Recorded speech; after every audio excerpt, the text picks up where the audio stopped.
This is Nick Mason. All right, Brother Mason, can you hear us? Hey, Micah, how are you, sir? All right. How are you doing this night?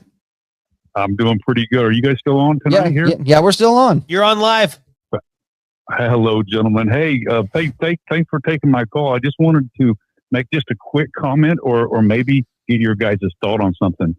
And because in this Jude verse 3, something that I'm very mindful of in this, I had put a couple comments in your guys' chat on that, but I really can't get past the word common. I just, when I come to the word common, I have to pump the brakes, because what that's telling, I submit what that's telling us, is that there's only one. And that salvation that we all have through the blood of Jesus is common to everyone. Everyone should be saved and only can be saved commonly or in one fashion. When we read Ephesians chapter 4 or 5, there's only one faith. We know that. Mm-hmm. But when Peter stood up and was preaching to those individuals on the first day, on that Pentecost day, on the first gospel message ever given, when he told them, he exhorted them saying, save yourselves from this perverse generation. All of those people that had gladly received his word and were baptized, every one of them were saved and added to the Lord's church commonly in the same manner. The salvation that they received was of the faith, which is a common plan. We read about faith. Individuals today all the time, I hear it all the time, Nick, you're saved by God's grace through faith. I've went to the Greek Byzantine. The word faith, there is a direct article in front of that word faith in Ephesians chapter 2. Mm-hmm. And it's the faith. It's the system of faith. It's the gospel. It's the way. It's the truth. And it is what God has put in place, our salvational plan, and the blood that can be applied to our account so that our sins might be blotted out. Acts chapter 3, verse 19, as in our conversion. But this conversion and this salvation plan, it's common to everybody. It's not a multiplicity of salvations or a multiplicity of plans. It's common to everybody. And I think that's what he's really telling, I think, here, guys, is it's needful that he write to them and exhort them that those individuals needed to earnestly contend. They needed to contend for what? The fact that we're all saved the same way. We can't one person be saved through a sinner's prayer and another person be saved through sprinkling. It's all the same plan that God has for us, and that's to be obedient to the death, the burial, and the resurrection of his son, for us to confess Matthew 10:32, Jesus before men, for us to believe Romans 10:9 and 10, and for us to confess Romans 10:9 and 10, for us to repent Luke 13:3, and for us to be baptized, every one of us, he said, for a specific reason, very specific reason, to have our sins removed or remitted. It's a common salvation. I got to camp out on that word common, gentlemen. And I mean, I understand the context of your guys, what you're saying tonight. I agree with what you're saying. I'm just saying, when I read that, I really go back to that word. There's only one way to be saved, and it's the plan that God gave to us, which is the faith. Mm-hmm. And it's the system of faith, and it's common to everybody.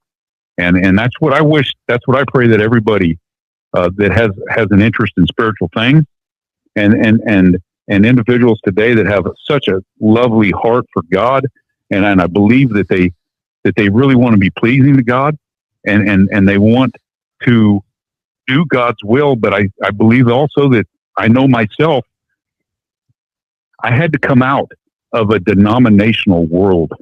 But in order to come out of a denominational world, and I don't mean that wrong, I mean it lovingly, but one needs to humble themselves, because without humility, there's the opposite of humility is pride. And I think that if there's no humility and you don't just reckon to the word of God and try to negotiate what he is trying to tell us, it's such a simple plan that he's given to us. But if one would humble themselves and come to a knowledge of God's truth, I know that's his desire. 2 Timothy 2:4, he would desires all men be saved, come to a knowledge of his truth. And when we have to humble ourselves, because the opposite of humility is pride. And if you don't drop that pride, you'll stay stuck in those same traditions, Matthew 15, and contending with the traditions and the doctrines of men. And then we'll find that they're worshiping in vain at that point. I wanted to point out that word common. I just didn't want to jump past that, Micah. And that's just Nick thinking out loud tonight. No, that's good. And that's definitely still in connection with the rest of it, the earnestly contending for the faith. So that's that system that you were talking about there just a moment ago from Ephesians chapter 2. And that all of this fighting, warring that we're doing for the sake of men's souls is so as to bring them to this one simple salvation that we are all supposed to be sharing in and sharing Amen. in together. Amen. The same. Amen. That's exactly right. And because you know what, that's what Jesus prayed for, isn't it? In the garden, John 17, Mm-hmm. He prayed for unity. He prayed for oneness. He prayed, Father, that we would all be one as you and I are one. That's what he prayed for, unity. Paul spoke to unity in 1 Corinthians chapter 1. You get to verse 10.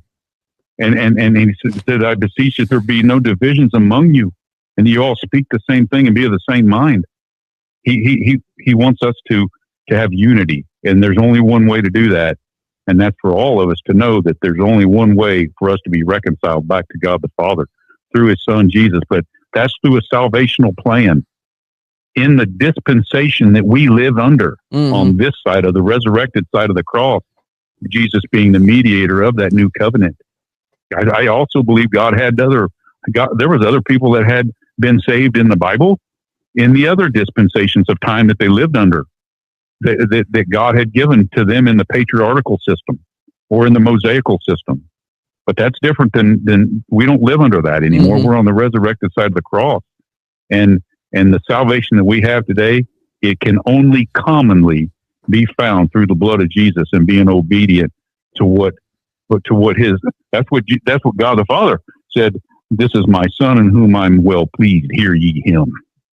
And when we talk about Hebrews chapter 1, he said in diverse times that God spoke to us through the fathers and through the prophets, but in today he speaks to us through who? His Son, Jesus. And Jesus is the Word. And the Word was manifested in the flesh, John 1:14. Jesus is the Word. And there is no new revelation coming. God has spoken. And He's given us the plan that He wants us to have that would bring us salvation. Noah had a different plan, didn't he, Micah? Yeah. Didn't he, Reed? Yeah, didn't he, Jordan? Build that boat. Yes. Had a different plan. One window. And you know what? Here's the thing.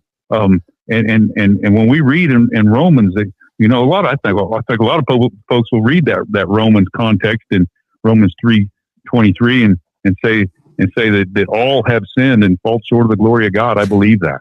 And we also can read there in the earlier part of that, well, there is none righteous, no, not one. What's he talking about? He's talking about the people under the patriarchal system and under the Mosaical system. There was no righteousness there for them. The Savior hadn't come yet. The blood wasn't shed, but that blood ran backwards. Romans 3:25. It ran backwards and covered Abraham. That's why it was accounted to him. That those people are found righteous today. Absolutely. Amen. They are only through the blood of Jesus, though. And if we want to be found righteous through the blood of Jesus, we have to obey those words, because Jesus is the author of salvation for all those who obey Him. Hebrews 5:9. And that's all I just wanted to point out. I don't want to take no more of you guys' time, Micah, because I got a bad habit of that. But I just wanted to camp out on that word common for just a second. It's only one. There's only one. Yeah, we agree. No, very good thoughts. No, I appreciate you calling in and giving them to us. Thank you. Thanks, Nick. I also would like to just real quick say thank you, folks, for the prayers that you've given. And I've been also praying for the other individual that Mr. Brown that ties in on your guys' call sometime in your channel. And I wanted to say thank you guys from my heart for that too, though, Micah, as I told you earlier, sir. Oh yeah, you betcha. We're here for you. Get better. Okay. You should have used my picture instead of Doc Holliday. Oh man, that would have been good. Yeah, he sent me a picture earlier today. Man, yeah, that would have been good. Love you guys. All right, love you too, Nick. All righty. So you guys got anything you want to tack on to what he said? No, it's basically yes, I guess. What you said. No, but I'm going to keep talking. No, I'm going to keep talking. What the contend for the faith and how he said, well, it doesn't really fit, but it does fit because we have to fight for that one gospel, that one doctrine, that one way of salvation. So it does fit. That is what we are doing. That common, that thing that we all have is one. Otherwise, it's church your choice.